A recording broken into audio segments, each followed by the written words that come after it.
Buenos días, les saludo y agradezco por acompañarme en el estudio del capítulo 9 de Mateo. Quiero recordarles que Capernaum, que es donde se desarrolla este capítulo, no era un centro religioso y por lo tanto no había una gran congregación de fariseos, sacerdotes, escribas. Sin embargo, para los acontecimientos que ocurren en el capítulo 9, estaba congregada un número más o menos grande de fariseos y escribas. La razón era que se habían congregado de todo Israel porque escucharon que Jesús había curado a un leproso, algo que nunca había ocurrido en Israel. Una vez en la Biblia está registrado, pero no es en Israel, sino es a Naamán, un gentil. Bien, entonces habían escuchado de la curación de este leproso y de acuerdo a la ley y a los reglamentos de ellos, tenían que, como ustedes saben, los leprosos eran diagnosticados leprosos por los sacerdotes y los mismos sacerdotes debían diagnosticar limpio. Y entonces, pero esto nunca ocurrió en Israel y esta era la primera vez que había ocurrido en la historia de esa nación. Y entonces estaban congregados en Capernaum porque Jesús estaba allí para investigar sin que Jesús note si es que ellos podían aceptar que el leproso había sido curado y aceptar que Jesús era el Mesías, porque tenían en sus escritos, por lo menos en dos lugares, que para aceptarle al Mesías, para identificar al Mesías, debían haber la curación de un leproso. Entonces, estaban ahí en Capernaum.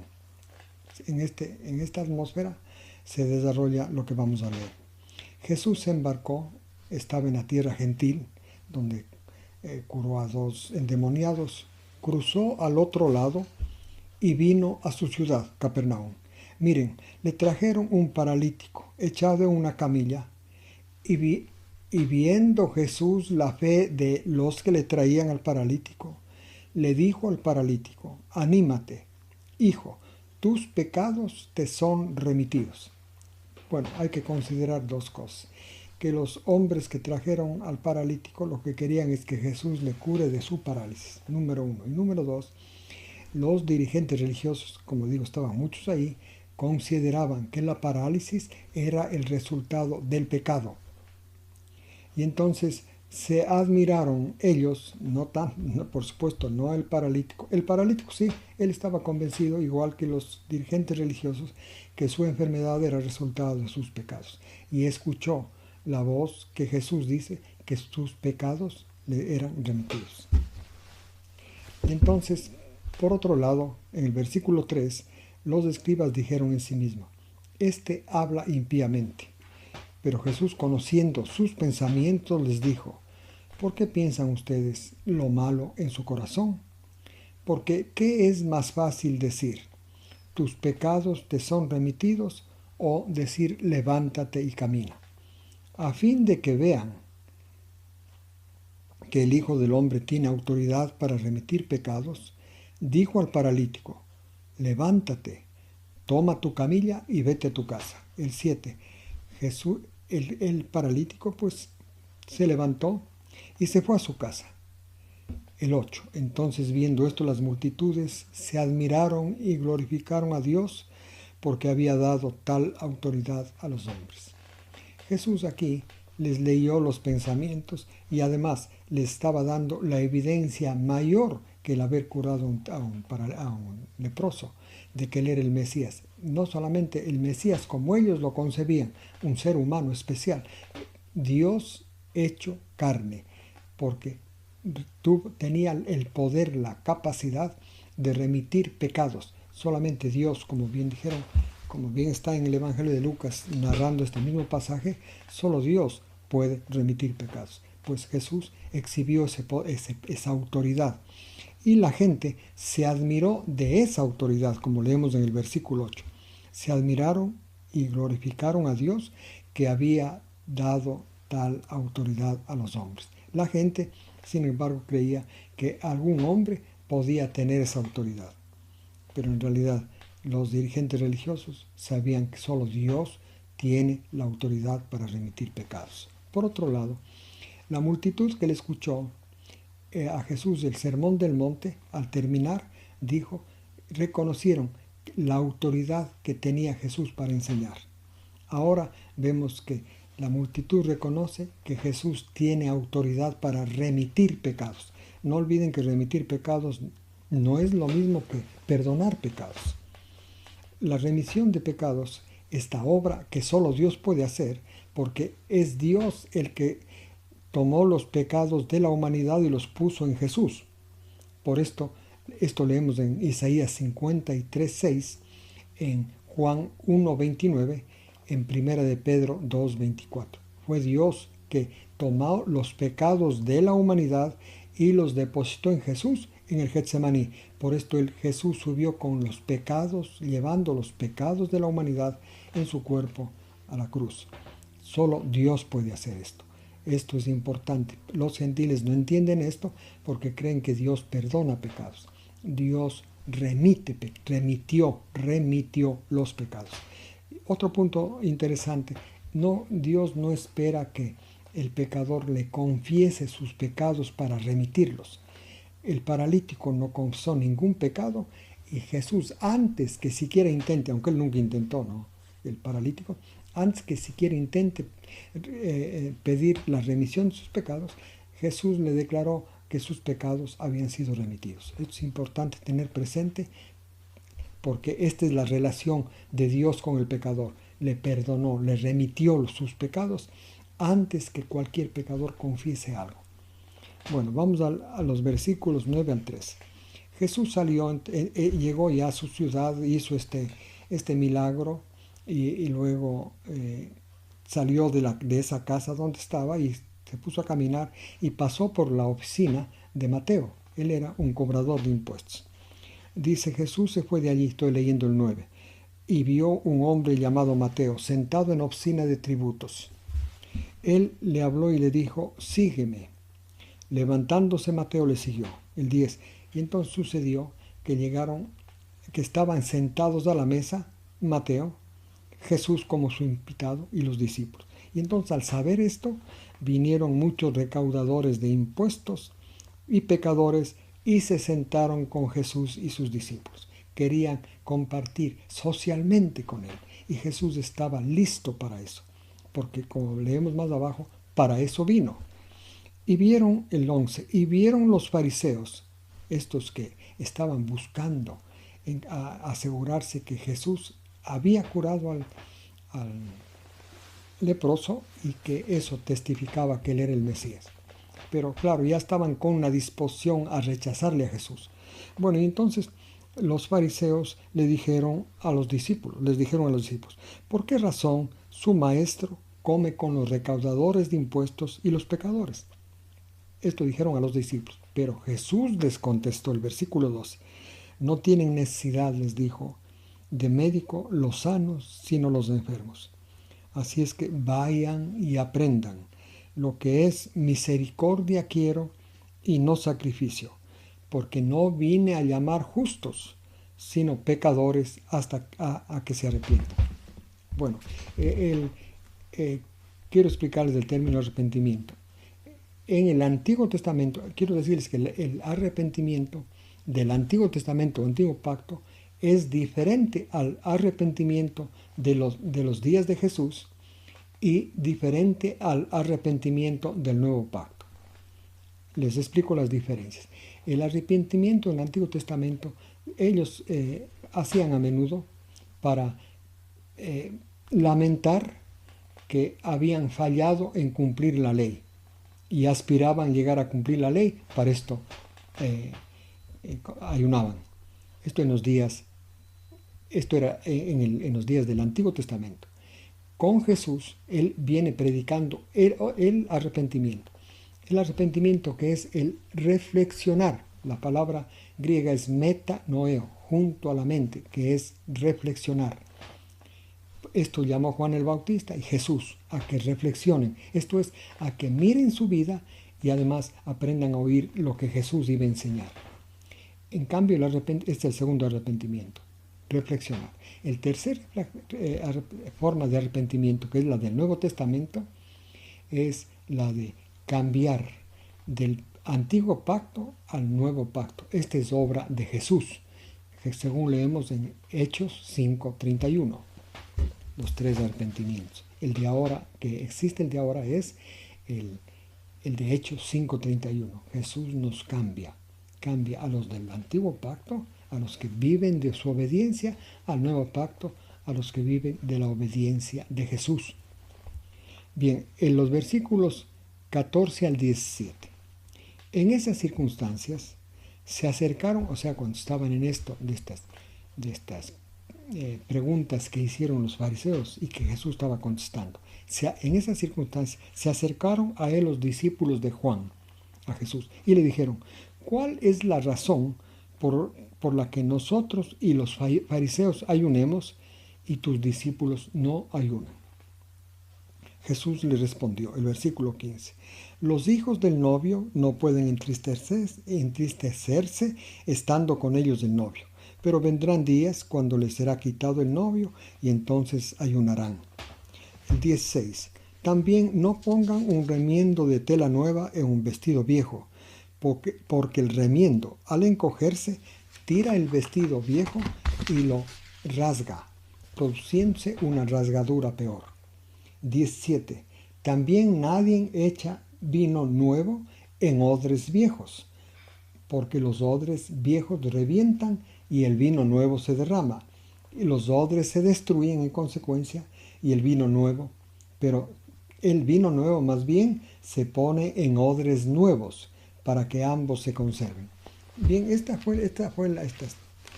Jesús contestó esto de por qué no ayunan, usando en primer lugar la figura del matrimonio. Ustedes saben que cuando el padre declaraba que el hijo ya puede casarse, porque había terminado de hacer lo que debía hacer antes de casarse, esto observaba, investigaba, vigilaba el padre del novio. Cuando él declaraba que ya ha cumplido todos los requisitos que debía hacer el novio, venían los amigos del novio y caminaban hacia la casa de la novia. Bueno, a esto se refiere, que cuando los amigos del novio caminan, están ya en un ambiente festivo, no van a ayunar. Esta fue la primera razón que dijo. En otras palabras, Jesús está poniéndose como un novio al cual su padre le mandó a la tierra a buscar su novia. Y entonces y los discípulos de Jesús no ayunaban porque estaban con él. Ahora, también Jesús usó el remiendo de tela nueva en un vestido viejo. El remiendo de tela nueva, que en este caso sería el ayuno, no puede aplicarse a la tela vieja, el remiendo de tela nueva no puede aplicarse a un vestido viejo. El vestido viejo es el antiguo pacto que fracasó. Cualquier práctica del nuevo pacto puesta en el pacto antiguo, en vez de hacer un beneficio, lo va a destruir. Por esto dice Jesús, no hay cómo. En otras palabras, no hay cómo mezclar el pacto nuevo con el pacto antiguo. Y esto ratifica aún más en el versículo 17. Nadie echa vino nuevo. Vino nuevo son las enseñanzas de Jesús, la obra de Jesús, el nuevo pacto. No se echa en el odre viejo, el recipiente viejo que representa al pacto antiguo, porque el odre, el vino nuevo, le destruye al viejo. Entonces, la enseñanza que Jesús les dice a los discípulos de Juan, que no hay cómo mezclar, en resumen, el pacto viejo con el pacto nuevo. Los versículos 18 al 26. Mientras Jesús decía esto, vino el principal de una sinagoga y se postró ante él diciendo: mi hija ha expirado ahora, ha muerto ahora. Ven y pon tus manos sobre ella y vivirá. Muy convencido. Y levantándose Jesús estaba convencido. Ustedes sí recuerdan muy bien que la fe tiene dos componentes. El primero es el convencimiento personal y el segundo, la fe, que es la comprensión, el conocimiento de la historia de Jesús. Y entonces estas personas estaban convencidas, y Dios acepta perfectamente como una fe completa. Este principal de la sinagoga estaba convencido que Jesús tenía autoridad sobre la muerte. Estaba convencido que Jesús tenía autoridad sobre la muerte. ¿Por qué? Porque escuchó también que al paralítico le había mostrado que tiene autoridad para remitir pecados. Les quiero, y en los versículos y en los pasajes anteriores del capítulo 8 y 9, nosotros hemos visto cómo Jesús curaba personas. El equipo que forma el mal, quisiera que me entiendan bien, tiene tres componentes: el pecado, la enfermedad y la muerte. Jesús tenía poder sobre el pecado para remitirlo, sobre la enfermedad para curarla. Y al remitir pecados, mostró que Jesús era Dios. Y entonces este principal de la sinagoga creía que entonces también Jesús tiene el poder, tiene la autoridad para dar vida, porque él entendía este triple equipo: pecado, enfermedad y muerte. Jesús tenía autoridad sobre estos. Y entonces por esto le llevó a su hija. Bueno, levantándose Jesús al ver ese convencimiento principal de la sinagoga, le siguió y también sus discípulos. Mientras se iban, se acercó por atrás una mujer con hemorragia. Le tocó el borde de su manto, porque se decía en su interior: si solo toco su manto, seré sanada. 22. Jesús se dio la vuelta. Estaban caminando con una multitud, ¿no es cierto? Y mirándola le dijo: hija, ten ánimo, tu fe te ha sanado. El convencimiento de ella. Aquí la fe se refiere al convencimiento que Jesús tenía autoridad sobre la enfermedad. Al instante la mujer quedó sana. 23. Jesús entró en la casa del principal y vio a los flautistas y a un gentío en ruidoso desorden. 24. Y les dijo: retírense, porque a Jesús no le gusta el desorden.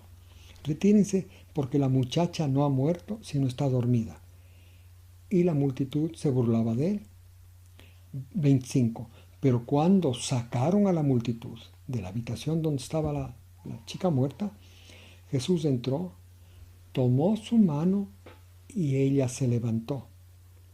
26. Se difundió lo que hizo sobre aquella tierra. Entonces Jesús, con los milagros, con esas obras que hacía, estaba mostrando que Él tiene poder sobre los males de la humanidad. Los males de la humanidad son el pecado, la enfermedad y la muerte. Forman un solo equipo. Por eso Jesús es la remisión, la salud y la vida. En Jesús hay remisión, hay salud y hay vida. Ahora, 27 al 31. Y al irse Jesús de aquel lugar, le siguieron dos ciegos que gritaban y decían: ten compasión de nosotros, hijo de David. 28. Hijo de David significa que ellos estaban convencidos, persuadidos, que Jesús era descendiente de David. No olviden que nadie sabía esto.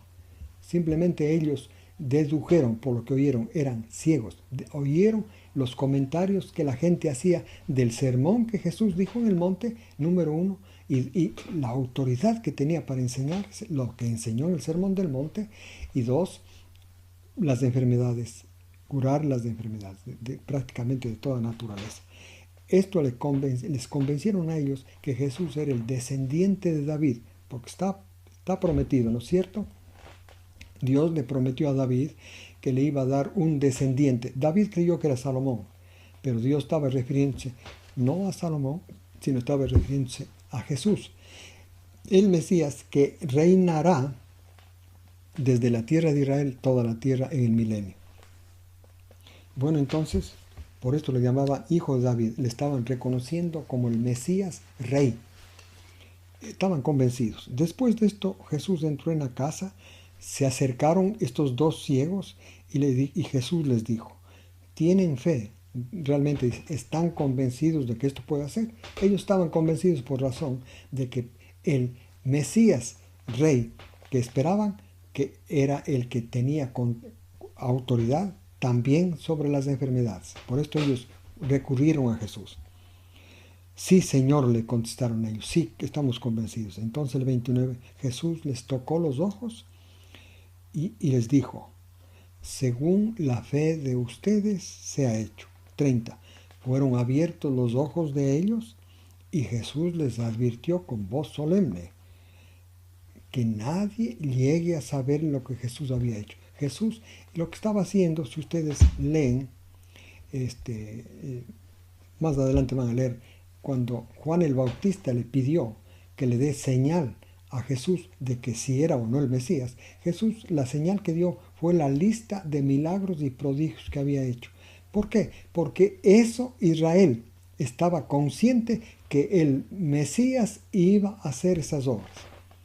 Entonces Jesús había hecho esas obras, pero se dio cuenta que estaban concentrados en Capernaum los dirigentes religiosos de Israel. Y entonces no quería que echar más fuego en la leña, porque ya se dio cuenta que ellos no estaban con sinceridad para investigar lo que realmente Jesús hace para aceptarlo como Mesías. Y fíjense ustedes lo que ocurrió. Pero cuando ellos salieron, los dos ex ciegos, lo divulgaron en toda aquella tierra. 32 al 34. Salieron de allí y le trajeron un endemoniado sordo mudo. Jesús expulsó al demonio y el sordo y mudo habló. Se maravillaron las multitudes y decían, jamás se ha visto algo igual en Israel. No olviden que generalmente Jesús hablaba, bueno, tocaba muchas veces, ¿no? Tocaba muchas veces. Pero Jesús en este caso no le tocó al endemoniado. No lo tocó, sino simplemente al llegar a la presencia de él, el mudo empezó a hablar. No le tocó, Jesús no dijo nada. Repito, al llegar a la presencia de Jesús, el mudo empezó a hablar. Por esto es que nunca había ocurrido eso en Israel. Se maravillaron. Ahora, ¿cuál fue la reacción de los dirigentes religiosos que estaban en Capernaum para identificar si Jesús era o no el Mesías? El 34. Pero los fariseos decían, en el jefe de los demonios, en Satanás, expulsa Jesús a los demonios. ¿Qué está diciendo? Que Jesús era un agente de Satanás. Jesús era gobernado por Satanás. Aquí, con esta frase, ellos tácitamente declararon que Jesús no era el Mesías prometido por Dios, sino más bien era un emisario de Satanás. Que en nuestros días pudiera ser llamado un anticristo.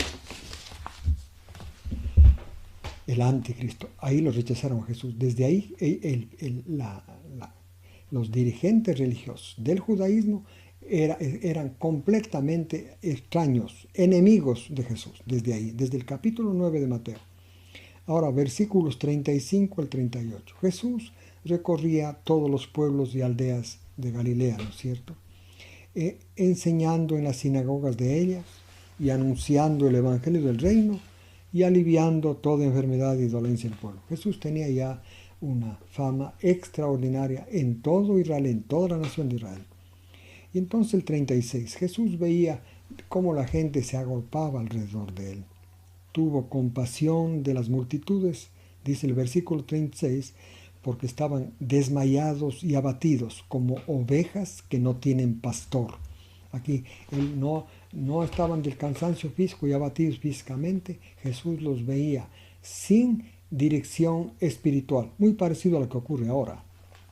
37. Entonces dijo a sus discípulos, la cosecha es abundante, pero los obreros son pocos. No los llama los ministros son pocos, no, los obreros son pocos.